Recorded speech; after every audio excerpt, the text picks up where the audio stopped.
ये है गांव का घर का बाहर का नज़ारा। चारों तरफ हरियाली ही हरियाली आपको दिखेगी।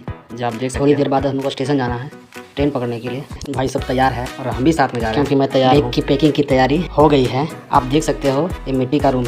गर्मी के दिन में बहुत राहत होता है, क्योंकि इसमें उतना गर्मी नहीं लगती। और भाई ने जूता पहन लिया है और आप देख सकते हो मेरे गाँव का रास्ता चमचमाती टिमटिमाती रोशनी की तरह चमक रही है। इस तरह का रास्ता आपको कभी कहीं नहीं मिले मेरे गांव में छोड़कर। फाइनली हम लोग को ऑटो मिल गया जाने के लिए। दीदी जी लेट कर रही थी, उसी वजह से ऑटो रुकी हुई है। दीदी जी बैठ गई और ऑटो स्टार्ट हो गया और हम लोग चल पड़े। और हम लोग ट्रेन भी पकड़ लिए।